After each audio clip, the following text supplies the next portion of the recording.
Hi, Helena. Hi, Adam. And hi to all of our listeners. You are in for a treat today. Oh my God, this was such a fun and funny episode to record. We had such a great time. But before we reveal who we chatted to in this episode, Helena, why don't you introduce yourself? My name is Helena Dix. I'm an Australian opera singer turned British who camps out on stages all around the world. I love high notes. I love causing mischief. And in my spare time, I love to cook and hang out with my dog because he loves me lots. Oh, and I like nothing better than to have a good laugh, which you'll certainly hear today. And my name is Adam Miller. I'm a former opera singer turned writer, director, and producer. And I've worked with you, Helena, over a number of years in lots of different capacities. So now we can get to the big reveal. Helena, who is on the episode today? It's none other than my dear friend Jamie Barton.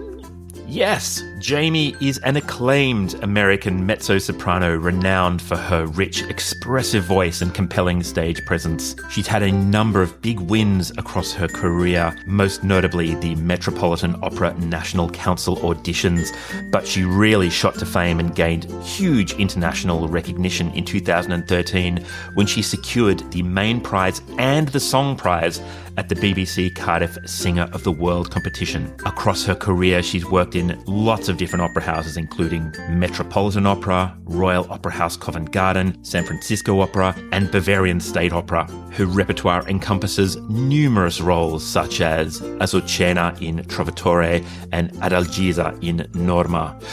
Now, we pick up the conversation partway through a discussion about merchandise on Renee Papp's website, a rubber duck that Helena had received while in Madrid, and Helena's questionable drawing skills.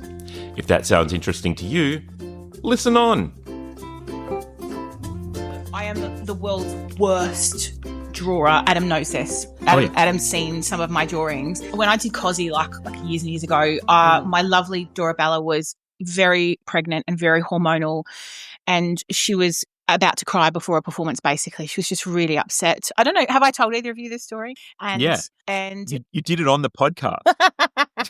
No way. Did I? Yeah, it's on the episode that's coming out on Wednesday. I need to get new stories.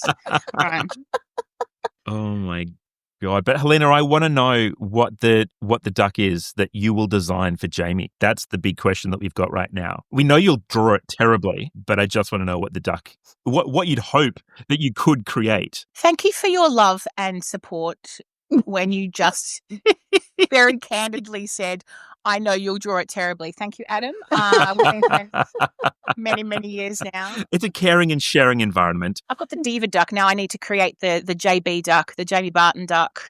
Oh, I've got so many ideas. So before that gets out into the world, Jamie, what are you expecting? What would you like to see the Jamie Barton duck be? I mean, I do feel like a side shave with some purple hair would be like definitely iconic of the Jamie Barton duck, you know? And clearly a nice rack. I think that goes right along with it. Hey, I was there before you, girl. I was there before you. Oh, I have so many ideas now. Oh, God. I don't even have merch on my website, and I am going to if this ever happens. Listen, you might want to hire a professional artist if you're going to go that way. Nope. Although, nope, not at all. Oh wow! Now I feel the pressure. Now it's real. Now it's real. That you heard it here first, folks. The Madrid Duck collection is now going to have a Jamie Barton duck designed by Helena Dix, who cannot draw for toffee. There we are, with a big rack and a side shave. There we are. That's all we need. I love it. That's all you need, honestly. Hey, how do you guys know each other? And I actually don't know. Helena's never told me how you guys first met. Well, we could say that we really got to know each other, you know, like in San Francisco and all of that. But really, the way we know each other is that Helena came into DC for an audition one time. And she had been told by a good friend of mine, Holly Harrison, that we would get along like a house on fire, which Holly, of course, is wise and learned. And she understands both of us. So wise. So learned. And so just texted me and she was like, "Hi, I'm in town. Let's get together." And in, I think, classic Helena kind of fashion, was just like, I pick you. We are friends now. That's so true. It was totally correct. It was like, oh yeah, no, we are friends now. This is great. I basically messaged Jamie and I was like, I've heard that we're going to get along, and I'm not a total stalker. I know who you are, but yeah, let's hang out.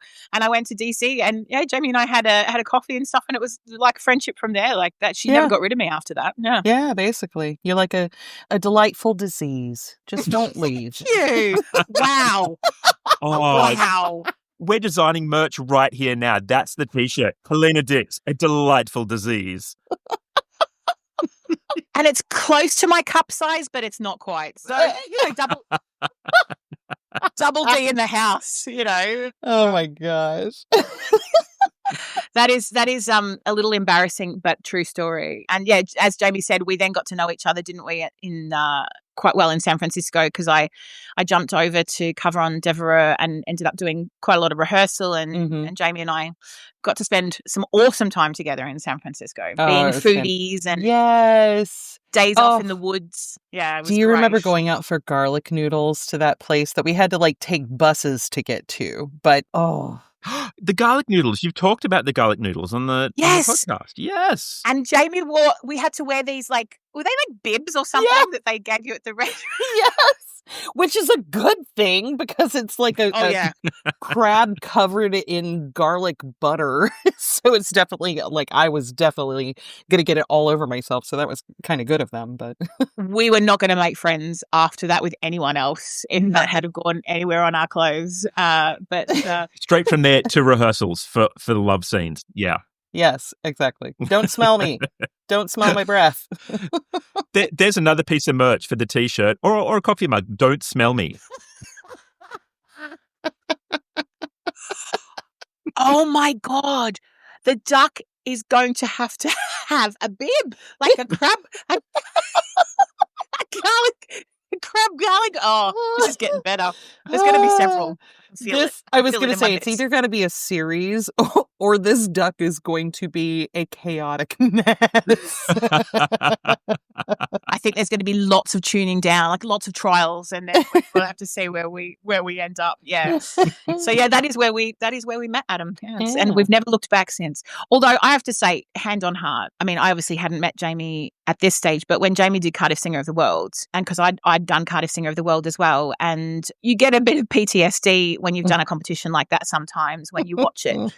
And I remember someone saying to me, they'd seen Jamie on, and he's like, we know you get PTSD from watching this, but you've got to watch this singer. And I did, and I was like, oh, thank you. Some classy, amazing singing. So I was a bit of a fangirl of Jamie's even before I met her. But now it's just awesome, because she's one of the most wonderful humans. But I did, there was a little bit of Jamie and I will get on. Okay, I like her. Let's go.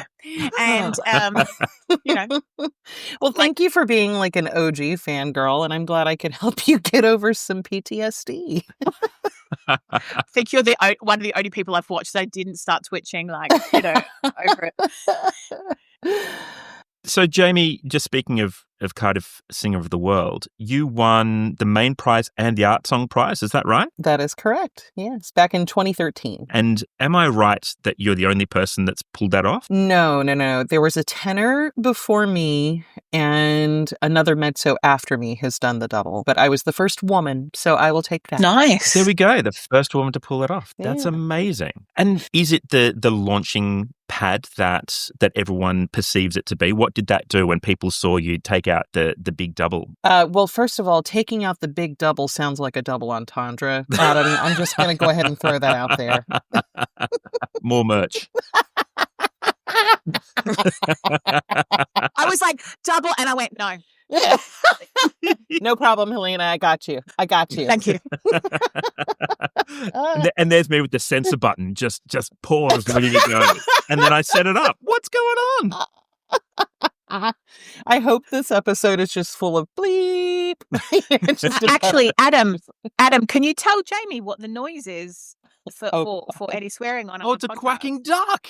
It's a duck. No! It's a quacking duck. Oh, fuck. Really? Oh my gosh. Well, to answer the question you actually asked, yeah, very much so. I mean, immediate launching pads. In fact, I remember with my worldwide manager, Michael Benchitrit.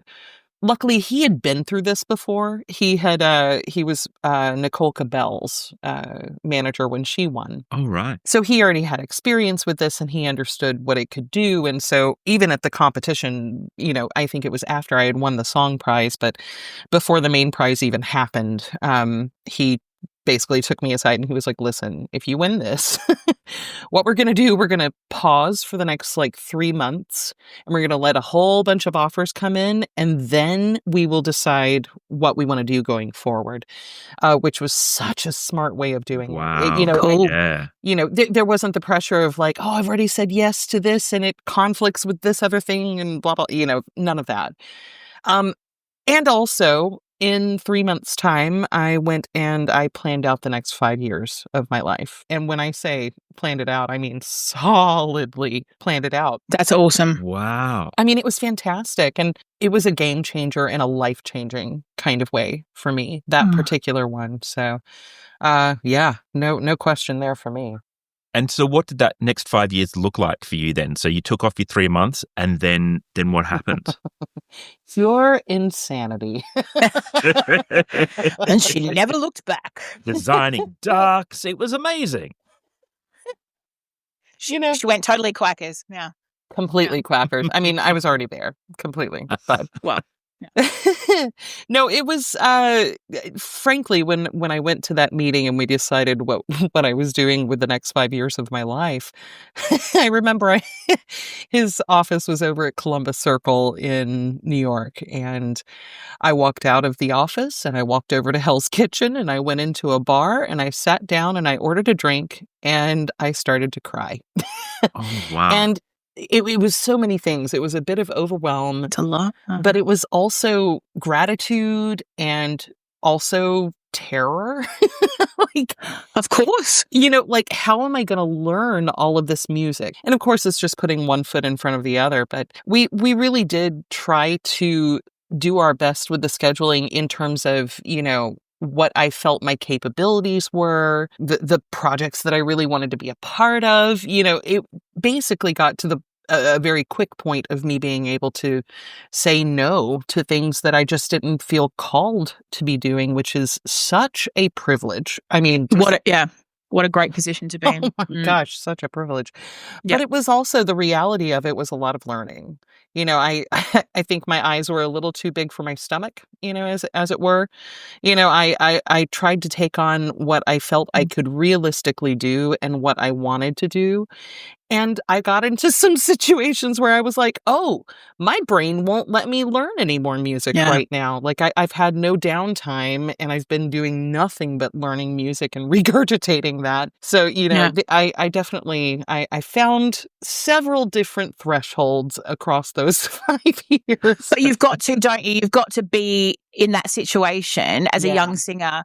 Yeah. Unfortunately, until you're in it, you don't really know what you're going to be able to come up trumps with. And I think that changes along your career as well. I know, not that I'm old, but I know that definitely now at this stage of my career, I need slightly different timeframes for things. And I have, I'm sure you do too, right? Slightly different requirements on what's important and what you can actually deal with. And you've got a huge reputation, and for someone like yourself, a huge reputation and a huge branding to uphold. So yes, I can imagine that those years were right, let's do as much as possible and learn as much as possible and see what that Jamie Barton branding is, and you learn your strengths and weaknesses along the way, don't you, as far as what you're capable of doing. That's a lot.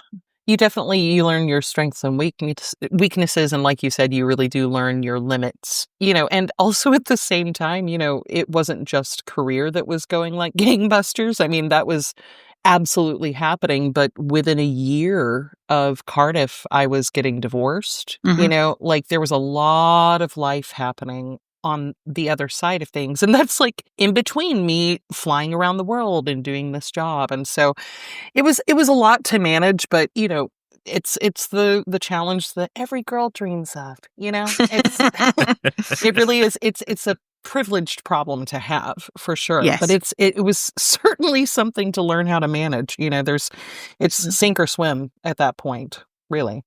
Across those 5 years and all the music that you had to learn, did you find there were roles that you came back to or that you got to repeat? And so you had little bits of respite, or was it all new repertoire straight for 5 years?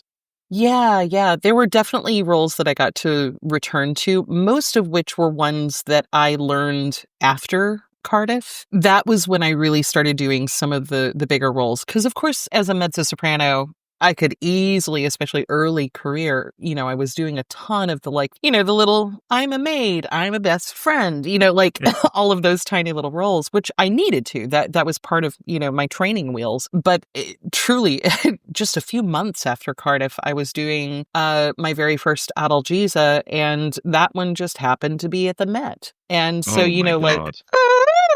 I mean, well, once again, sink or frickin' swim, Right. you know?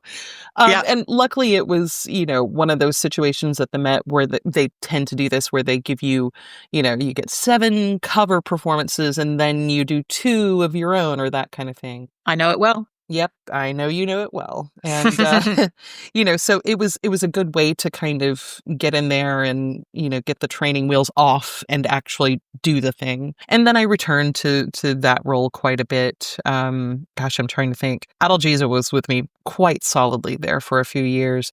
Azucena also became one. Hilariously enough, she was my first big Verdi role. Really? Yeah, which Mm. I remember actually back in the day, Levine had told me he had me sing the Aida Omneris duet, Fu la Sorte. And it was in a scenes program at Tanglewood, and he took me aside afterwards and he basically said, listen, you're going to be doing this kind of stuff, but I want you to hold off on this one for a while. I want you to give it like a good 8 years before you even sing it in the shower kind of thing. Love And it. so I took him at his word, thinking that Omneris is the one that is going to be the Mount Everest of these Verdi roles. And hilariously enough, it's not for me. It's not. You got thrown into a harder one. Oh my God. Well, Azu is hard. I would say Eboli is my hardest one. It sits a notch, just a little on the high side. So for me, I kind of feel like I've got to yank my underwear up into wedgie form to get my tessitura up there. But, Is that the secret? it is the secret. Yeah. The underwear hiking. Yeah. Adam, you and I have just learned something. We can now be a whole vocal range higher. I was going to say I'm going to practice that straight after this podcast. Got to get a good wedgie in there, Adam, okay? But you have to have the right underwear. Jamie will let you know the branding and everything later so you can buy the right one. Granny panties. You want all sorts of space in them underwear. Yeah. It's about acreage. And we'll make sure we carry it as merch on the store. Could we please print on the butt of it Jamie Barton's Tessitura Wrangler or something like that? I love this. We have granny panties and ducks in your range so far. I mean, the world is our oyster. Let's just cancel the podcast right now. I think we only need to be brainstorming merchandise, marketing ideas. I think it's all gold. We're going to be rich. Fuck yeah. Sorry, I just needed to get another quack in there. I'd like to take us back to you as a kid, if I may. Adam told me that your first public performance was at the age of 6. So what public performance did you do at age 6? This I need to know. So my school did a talent show. It wasn't a competition or anything. It was just kind of a group show. But you still won, right? You know what? According to my mother, yes, I did. Yeah, of course. I love it. But I got up and sang Tender Shepherd from Peter Pan, specifically the Mary Martin made-for-TV Peter Pan that I was obsessed with when I was a kid. And so it was a little lullaby. It's the thing that Wendy sings to her brothers before. Could you give us a little bit of it so I know what we're talking about? Just a little bit. Well, I don't have my Tessitura underwear on right now. Could you give it down the octave? Yeah, absolutely. It's like, tender shepherd, I forget the words, but it's what's really funny. Actually, I just did a concert at Wigmore, and the encore that I did, which is one that I do quite a bit, is also from Peter Pan, Never Neverland. So it's one that I've loved that one since I was a kid, and so I literally sat in a rocking chair with my teddy bear, whose name is appropriately Teddy, and in a little like red long nightgown, and I just sat there rocking with my teddy bear singing Tender Shepherd. And wait, hang on. Are we talking when you were 6 or at Wigmore Hall when you reenacted the song? Yes. Wait.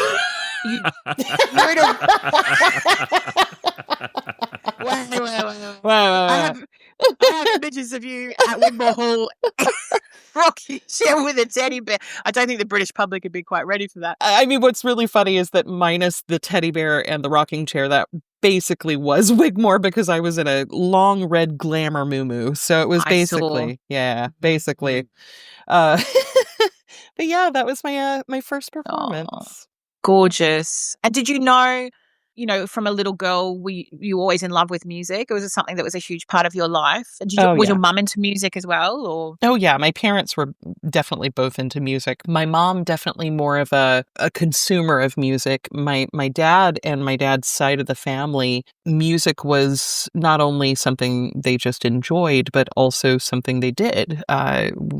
Bunch of bluegrass musicians in my family, all completely, amateur. It's just hobby. In fact, that's cool. My great aunt and uncle would host what they would call pickins and grinnins. Oh, I love that. And you literally, the whole community would come over. Everybody brings some potluck. The kids are running around outside, and all the old dudes with their instruments, their fiddles and banjos and upright bass and whatever they got in the house, they'd come over and sit around in the living room and just jam. And so I was the little nerd kid who was not outside running around with everybody else. I was inside going, how do they do this?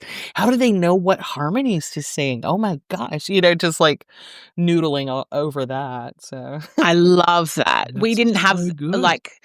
I just like to tell everyone that I first learned of potluck actually when I was working in New York. Really? Yes, because no one, and one of my colleagues said, "Oh, why don't we all do potluck?" And which is basically, Adam, like everyone brings some food. I know what potluck is. I have no idea how you don't know what potluck is. How do you not know it? Well, is there an Aussie term for it? No, I think we call it potluck. We do not. Oh my God. Maybe I just watch too much American television. I've grown up knowing what potluck is. I had no idea. If you say that to someone who doesn't know, I had all kinds of ideas about what they wanted me to do. I was like, is it going to be like truth or dare? Am I going to have to take my clothes off? Like, I wasn't sure what was going on. And then they were like, oh no, Helena, you just bring like some food in. I was like, that I can do. I can make some food. Like that potluck. It's actually Russian roulette with weed. Thank you. Now I truly understand why that day was very memorable. Oh, if it was memorable, no, that wasn't it. No. We didn't have that in Australia, but I do actually remember I had a little friend who lived over the road from me, and they say that not many people are tone deaf, but my friend truly was. I mean, she had a gift for not singing in tune, but her father lived across from us, and every second weekend she'd travel over to see her dad, and we'd hang out every second weekend. And so because he was a single father there, he'd bring her over and my mum would cook, and we'd spend all our time together as kids. Mm-hmm. But of course, all Helena wanted to do, apart from play with dolls and stuff, was design concerts, right? That's all I wanted to do. And so I would spend all day with her, and we would do choreography. We would pick pick our tracks. She was a good dancer, so that made up for the fact that she couldn't sing in tune.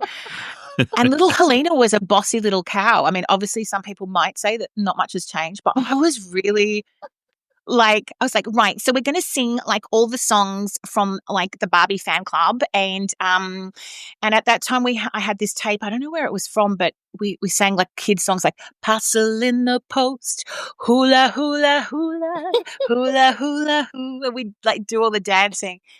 But this happened every second weekend. I love it. Like, and then her father got a bit upset because we got to that stage where we wanted to sing Kylie Minogue, and he thought that was outrageous. Because oh my gosh. because Kylie was, it was a bit too much, and so then it got to like Locomotion and I Should Be So Lucky, and Oh my gosh. and then my mum said to me, I mean, I always thought you'd be a performer, Helena, but then she said you started to charge me for my own biscuits at interval. Oh, a true producer. I like it. A shrewd businesswoman. I love it. Yeah, so I'd bring round snacks. I'd be like, Mum, do you want a yo-yo? That's $1, please. She's like, excuse me, what the I made these biscuits.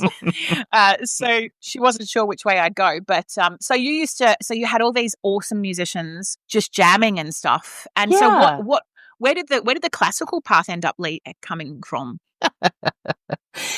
It's kind of the most hilarious and nerdtastic teenage rebellion, basically. Oh, okay. Well, because I grew up in the middle of nowhere. I grew up definitely like in the country. Like Mhm. we literally just got running water up there about 7 years ago. Wow. It truly still is the middle of nowhere. So this is in Georgia, right? Yeah, North Georgia, up in the mountains.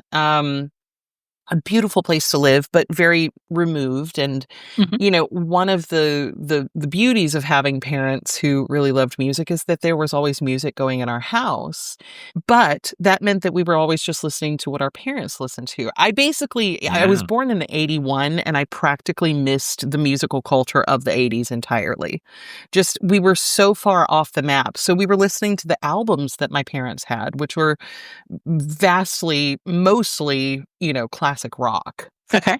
And then there was church music that, that was just a part of the life, but we were listening to the classic rock for the most part. And so I got to high school and, or maybe like middle school, and Nirvana's Nevermind came out. Nice. And it hit the airwaves, and my little brother was listening to it, and I had never heard anything like that. It blew my soundscape open completely. And so that actually, thank you, Nirvana, that led to me getting curious Wow. about what else was out there. And so I asked for a boombox for Christmas. And Love it. yeah. Love it.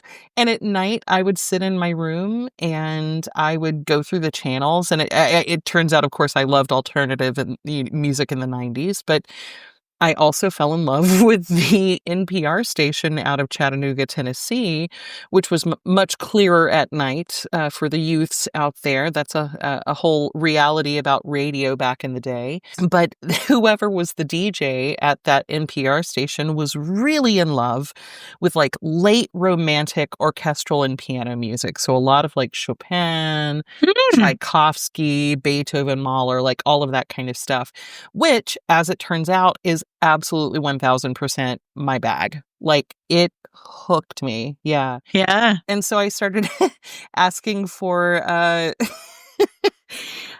was really interested in collecting classical music and art and literature and furniture because I was preparing to get the hell out of there.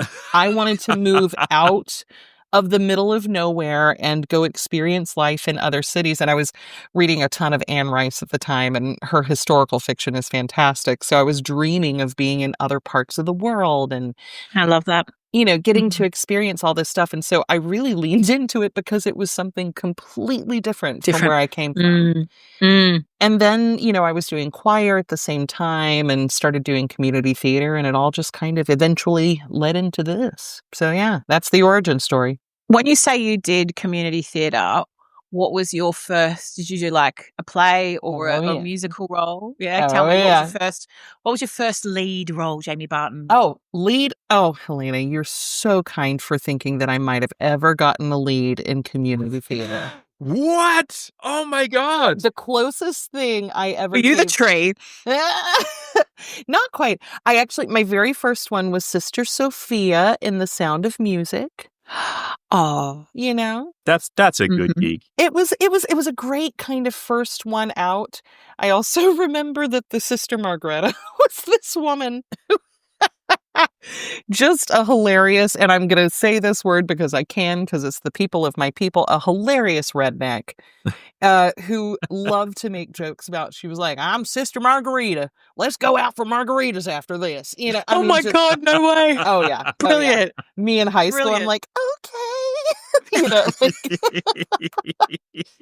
But that was my first role. And then my second role was Belinda, the sister of Tiny Tim in A Christmas Carol.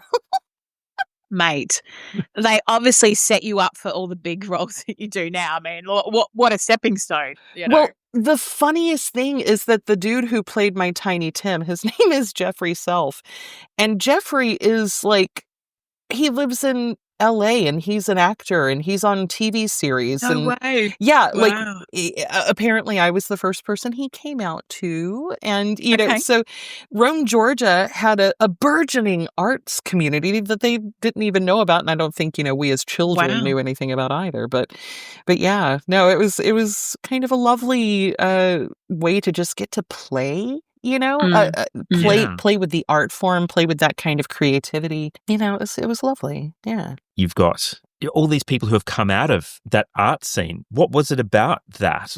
Is there something inherent in the community out there in rural Georgia that lends itself to being open to the arts? Well, I think at the time, absolutely. To give you some context, the town that I say I grew up in is actually just the town that we went to for groceries. I grew up in the middle of nowhere. It doesn't exactly have a name, but we would drive a half hour to go get groceries, and that's where the community theater was, and that's Rome, Georgia. Oh, wow. And Rome is the exact same place that voted in Marjorie Taylor Greene.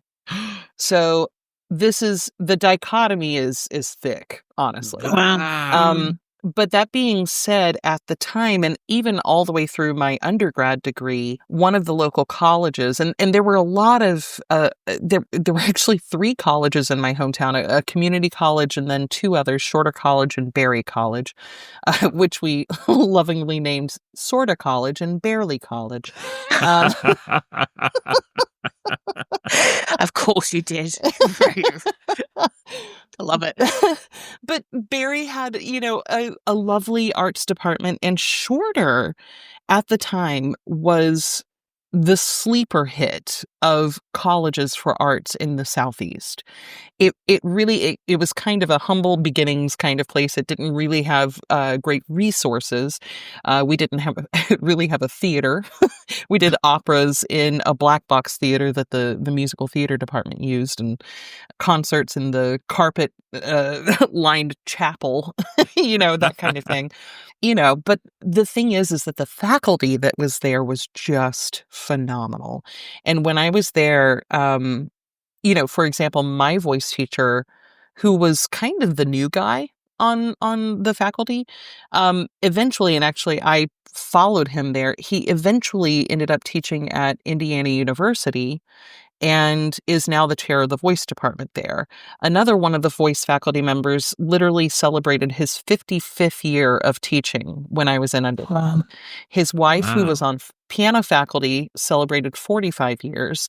2 other of the piano faculty were there almost as long as them. Same with, it was like legendary status. Yeah, faculty. That's what you need, having that those people in that place all at that time. Amazing. Yeah.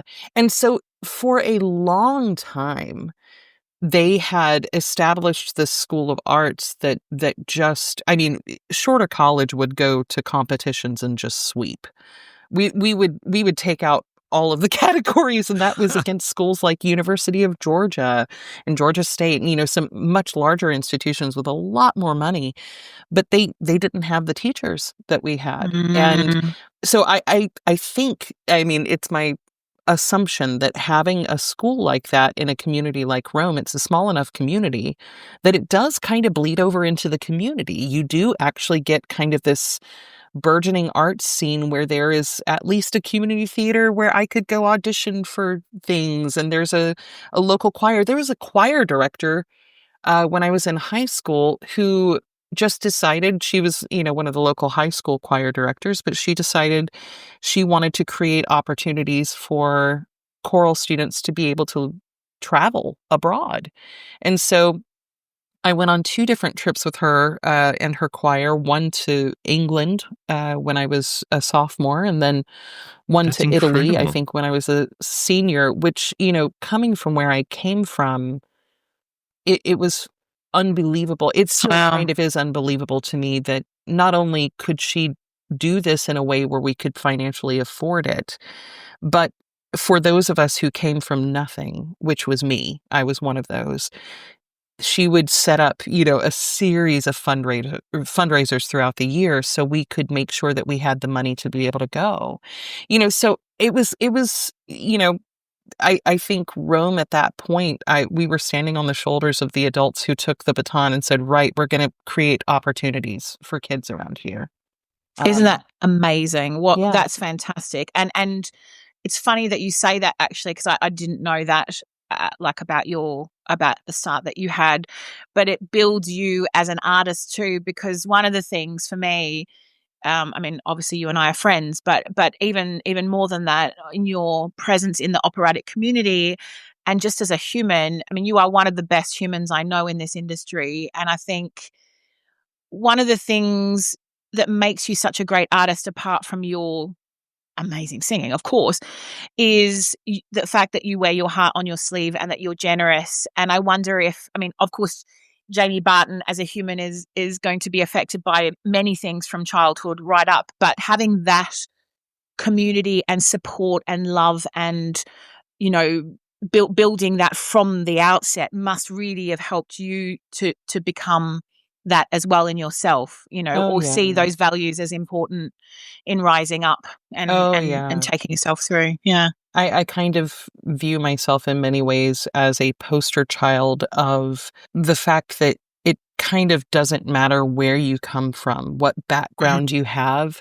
There is a place for you in this career or in this art form, or even just as an audience member. There is a place for you to be there. And I say this all the time, of course, as a professional, like, we want you there. Please Yeah, come, please absolutely. please come to the concerts, please come to the operas, whatever. But I say that because by every metric possible, it was improbable that I would grow up to be an opera singer. Yeah. It was highly improbable that I would leave Rome, Georgia in the first place. I was the first person in my family to go to graduate school. You know what? Actually, that's a mistake. I was the first person in my generation. My mom went to grad school. But, Mhm. like, it was the kind of community, a small enough community that most people just, they stay there, which is absolutely, fine. This is not poo-pooing that, but And says lovely things about the community quite often. Mm. yeah, That yeah, there's something fulfilling exactly. in staying as well. Yeah.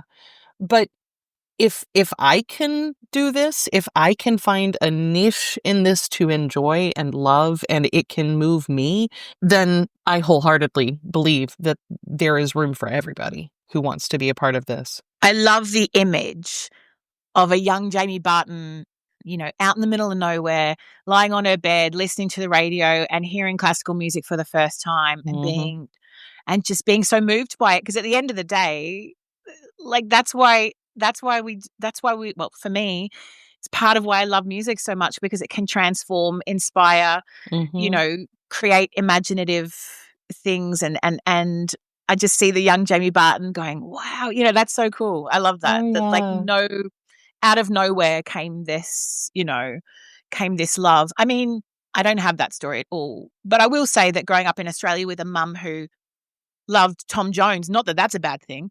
Not at all. We claim Tom Jones. He's a baritone. We'll take him in the operatic world.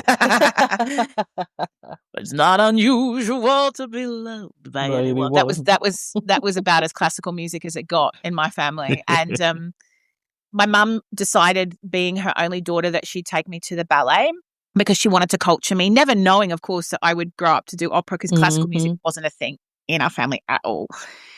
And so she said, I decided to culture you. So I took you to the ballet. And after like 3 times at the ballet, I was like, no. I just turned to her and I was like, Mum, do you like the ballet? And she didn't really, to be honest, but she was, trying to do a nice thing for me. And she said, well, it's okay. I said, I hate it. And she said, well, no. She said, well, you need to give me a good reason why you hate it. Well, what, because, it's good for you to be cultured and I was like, there's no words. Oh, that's so funny. Yeah. And I would sit there and I remember, like, visually, I just didn't appreciate it. I do now, but I didn't appreciate it at the time. But I would sit there and in my mind, I'd create like songs and text that was going on.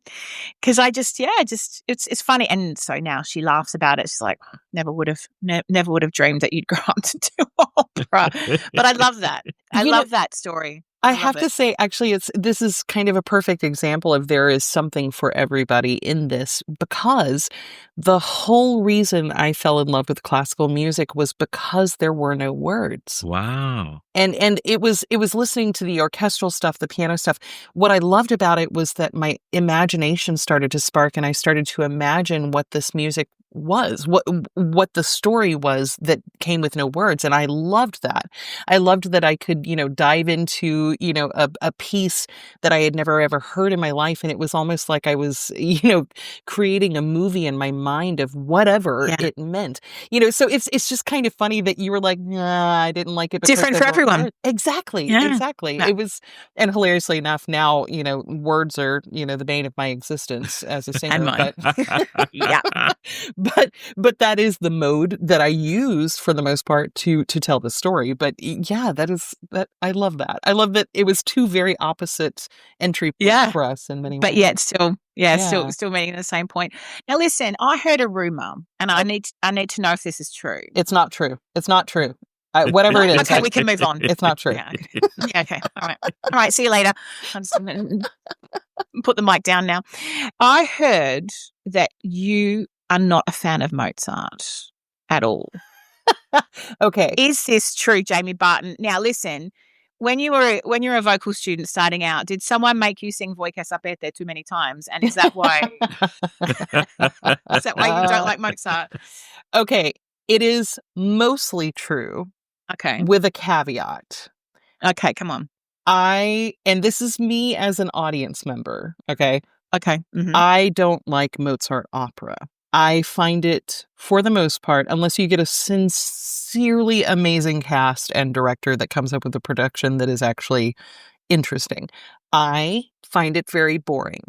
And for me, it's the plot. It moves. Okay. Usually, the second act, it just stalls. I'm so sorry. Mozart phoned it in. Please tell me, Marriage of Figaro is the only one where he didn't phone it in. Cozy, second act, he phoned it in. Magic Flute, second act, he phoned it in. I'm so sorry. You build the entire opera up to this, trial scene with fire and blah, blah, blah, and then you get there and it's a drum and a flute. Boom, boom. What? He found it in. Is this just because it doesn't have a mezzo in it, though? Is this why you That's really what it don't is. like it? No. I mean, the thing is, I did Mozart for a long time, actually. Not a ton of Mozart, but I did Marcellina, and I did Second and Third Lady and stuff like that. I love Mozart arias. I love Mozart concert work. I actually just went and saw the Requiem for the first time in probably a decade when I was in Atlanta. And I love it. It was actually the Mozart Requiem was the first masterwork that I ever sang. And, so it is a part of me. I love Mozart concert work. But when it comes to those plots, he just phoned it in my humble opinion. And so that, yes, I would say 90% true. Yes. Well, there goes. I mean, you know, they say that you should ask the universe when you want something bad enough.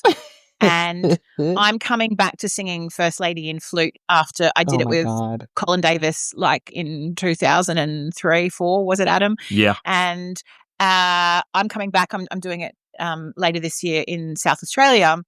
And when I found out that I was doing it, I put out a little beacon to the universe and said, one day I'd like to do one of the Three Ladies with Jamie Barton. And you've just destroyed every hope I now have of that happening in my life. I mean, I'm so sorry. You know what? I would do a production if the third lady could just sit in the corner of the stage and just sing, basically be the lazy one out there going, I don't care.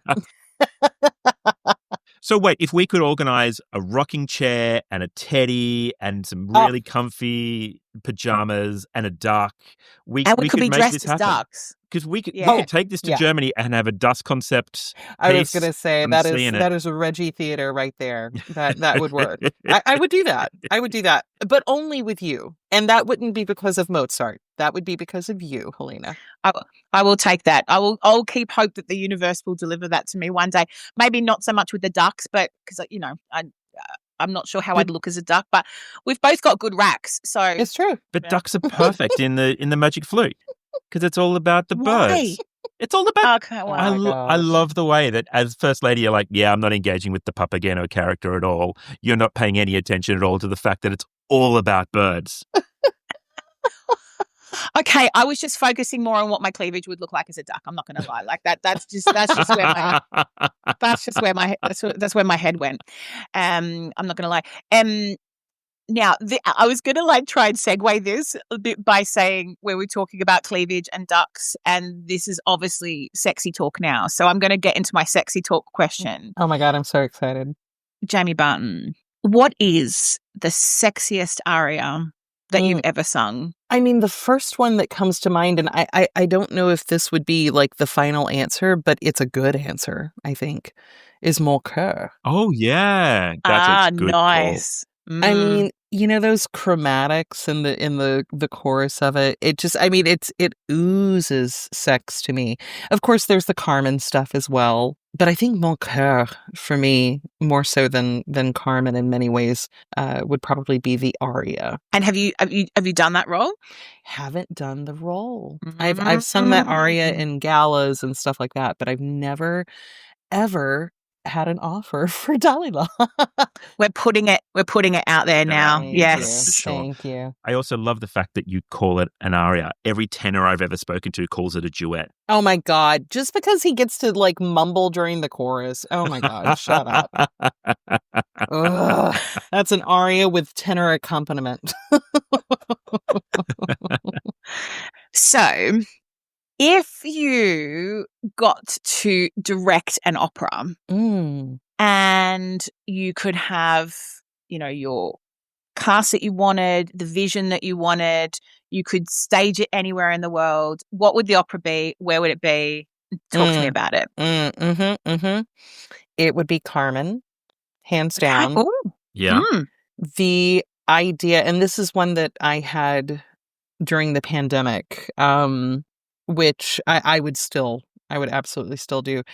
I view Carmen and Don José as coming from two completely different worlds, and we know that.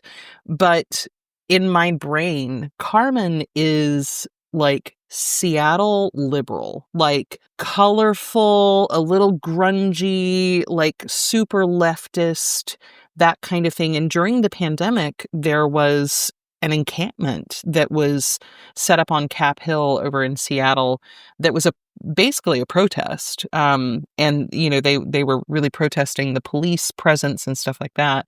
So I would set it probably in that kind of situation. And then Don José, to me, coming from a different world, what is the opposite of that? That is Alabama. This is like deep conservative, you know, redneck roots, like coming from a completely different world. Okay. And I would really, really just lean into those differences. You know, like I am I'm just fascinated by the psychology that is written into that particular storyline. Mm. I will say though, I don't know how I would end it I though. was going to ask, how would you end it? I don't know, because I mean, of course, the answer would have been for years. I would end it, in the traditional way. He kills her, which is absolutely, that could happen, and I think a totally fine ending. But then the one that they did in Italy, where she killed him. Yes. Oh my God, I loved that. I know, it got my brain going, and I was like, Yeah. ooh, okay. So I don't know. I'm a little on the fence about how I would end it, but I would definitely set it as number one, two completely different worlds, but like really lean into those cultural differences between the two of them. Because that's something that I kind of find missing in most productions of that. They lean really hard into the, oh, Carmen, she's got long, luscious hair and a big rack, and here's Don Jose, and he might have murdered somebody, Yeah. all of that kind of stuff, but it's all kind of tropey, it's all kind of, we've heard this story a lot. And so I don't know, I'd be very interested to lean into what if That's a cool is idea. like a recognizable cultural difference, Yeah, and bringing those two different worlds together. Yeah, that's actually really interesting. Yeah. I was thinking when you were talking about that one of the questions I was going to ask you was, is there any operatic character that makes you go like makes you roll your eyes every time? Yeah. So for me, it's Michaela. Oh yeah, fair. Yeah, just so while you're talking about Adam's going to get upset at me, but I just no, I'm going to say, as I've directed a couple of Carmens, and Michaela it's a really tricky character to make work. I get that. and maybe I've just never seen one that convinces me, but every time, and I feel, there's been some beautiful sopranos that I've heard do it, but every time she opens her mouth for the aria, I'm like, oh, come. See, but it makes sense to me if she's Southern Baptist. Oh, see, I love that interpretation. It makes sense to me. Yeah, in that world. It does make sense. Yeah, if she is part of that conservative culture that he comes from, and it's way more than just her wants or, mom sent me or anything like that. It's part of, yeah. That makes way more sense to me, which is, yeah. You ask about which ones make me just roll my eyes. Honestly, oh my God. Don Ottavio.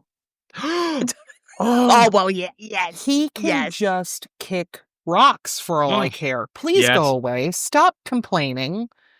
Like, your woman is having a crisis and you're so whiny. You're so whiny. Like, oh my God. What kills me in productions is when directors try really hard to do something with Don Ottavio. So they give him a gun and put him in leathers. And every time, every director thinks he's reinventing the wheel. Like, so clever. Yeah. I've made him cool. I've made him tough. And he always sucks. The only production that I've ever seen or been involved in was at Garsington Opera. And they did a Usual Suspects thing where he controlled the entire show.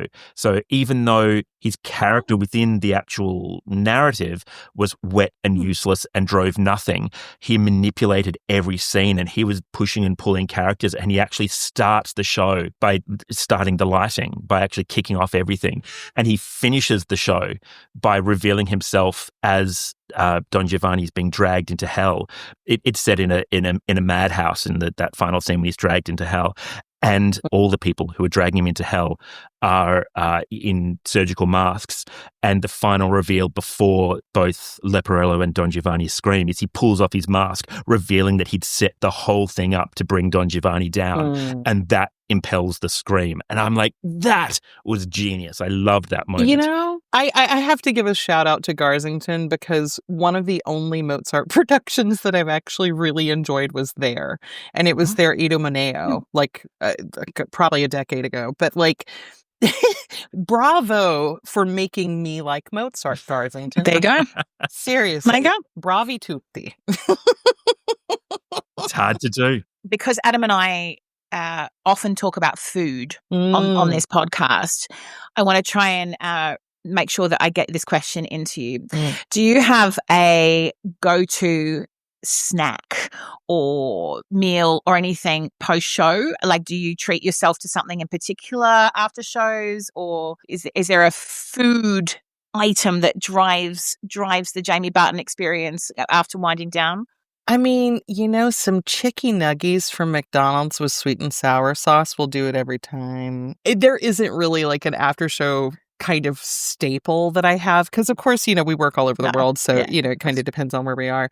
But I say that was the first one that came to mind, mainly because McDonald's is very often open late. True. It's open, or as we call it, the Scottish bistro. But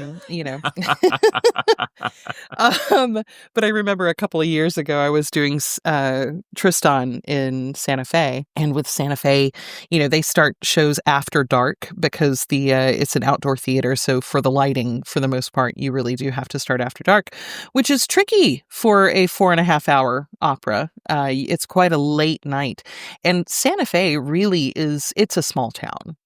There is not much.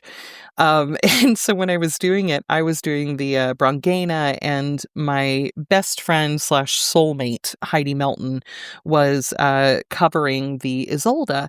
And so it was the same after every single show, kind of like midway through the third act, she would go over to the Scottish bistro, get us some chicky nuggies, and then she'd end up back at my place. And by the time I got out of makeup, I ended up there, and we would throw those chicky nuggies into the air fryer, get them all nice and crisp back up, and sit there and have a 3 a.m. picnic playing video games. That was awesome. Our after show thing. That's the glamorous reality of post show. I love that. It's so true. It's hi ho, the glamorous life. So if we're talking about food, then the Jamie Barton dinner party. So you're throwing a dinner party. Helena and I are obviously coming over. Obviously. What's on the menu and what's on the playlist? Okay. I mean, it really depends on the vibe, and I love a variety of vibes. Let's be very honest. Like, I'm Helena knows this. I love to cook. I just, it's if I weren't an opera singer, I would probably want to be a chef.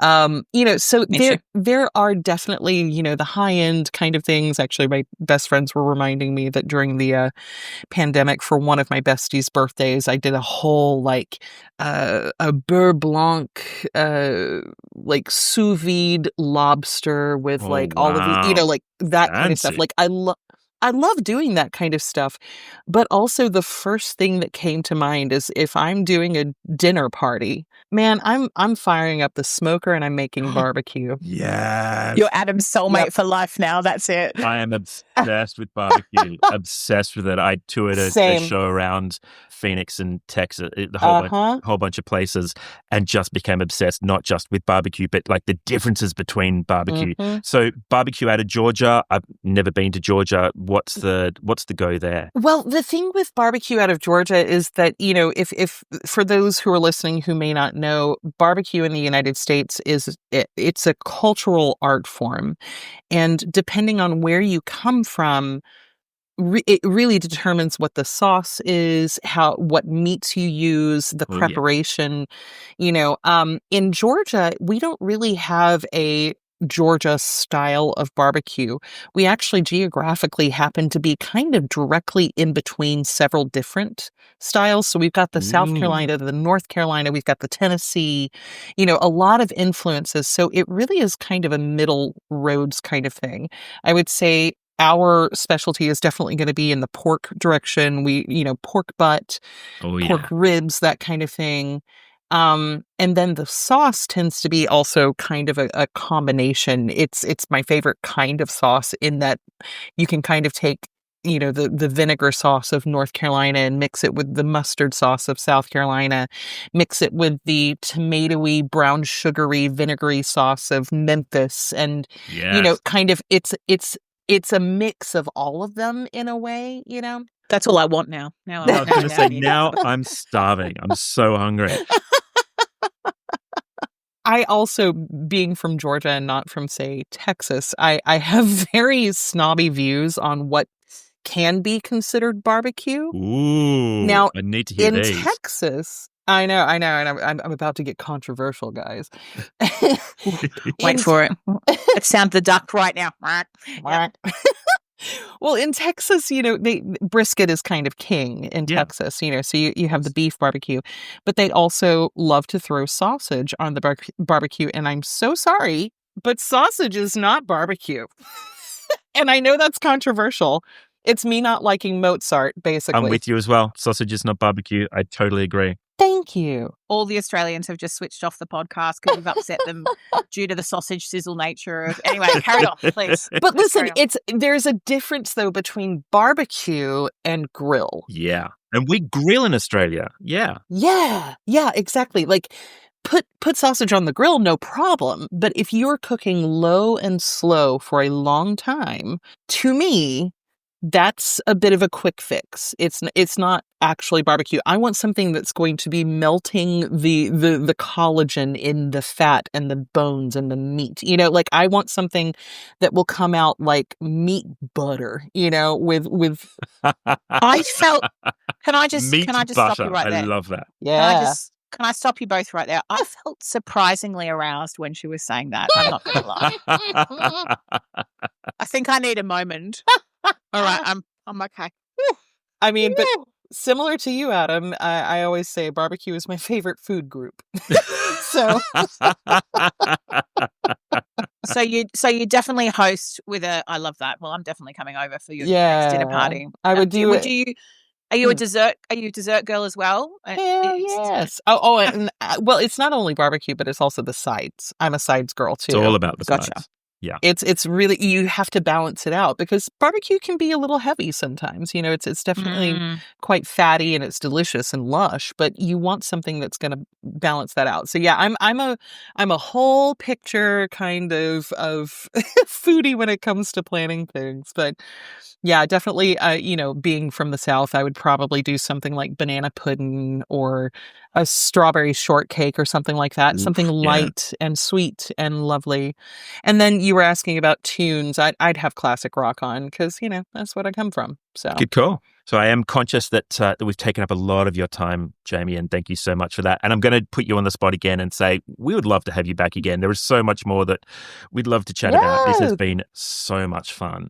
But we do like to wrap up with our fast five questions. Are you up for our fast five questions? I mean, I can't claim to be fast, but sure. I'm Wagnerian tempo most of the time, but sure, let's do it.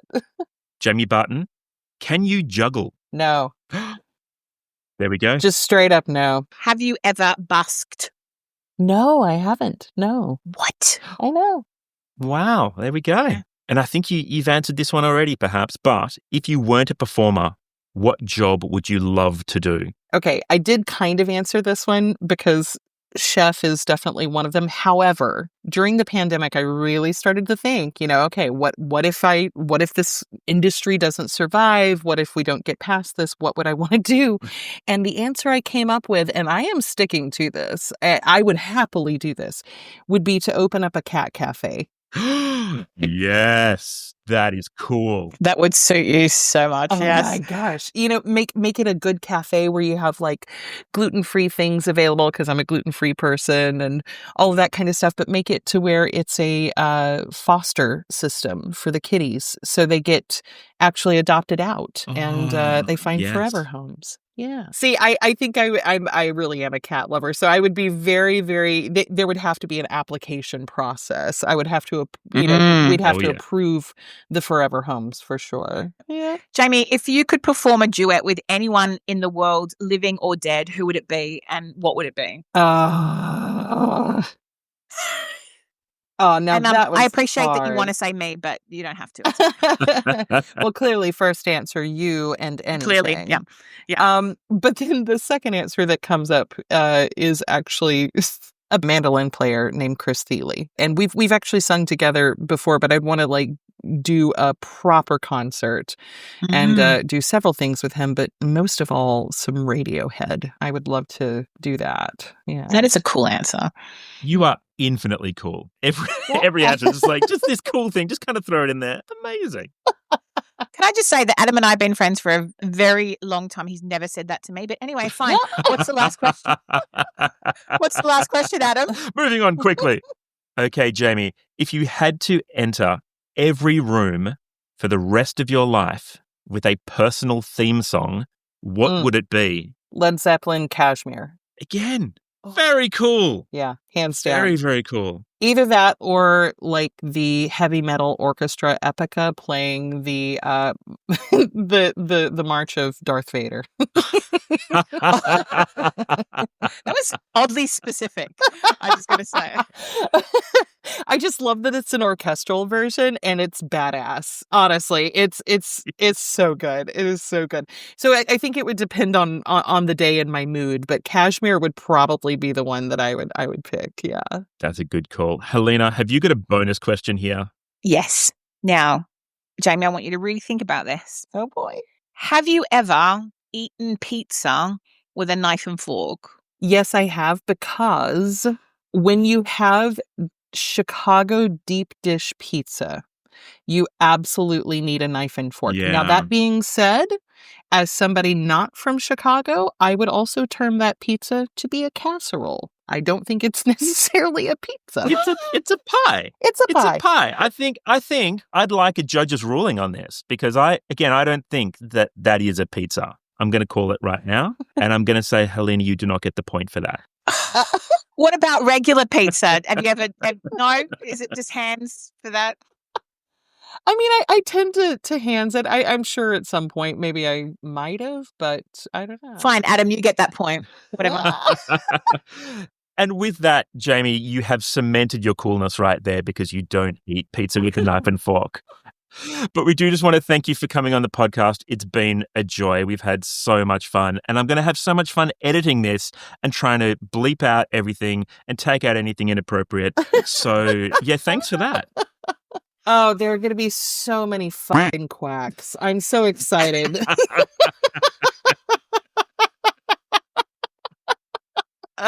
Seriously, I've had so much fun. Seriously, this was so much fun. It's lovely to get to see both of you. No, it's been awesome. Thank you so much. And just so lovely that usually the three of us are in 3 different time zones, and the fact that we're actually in just 2 and we managed to make this work is a real treat. So thank you so much for coming on. Totally. Thank you for having me. Bye. Bye.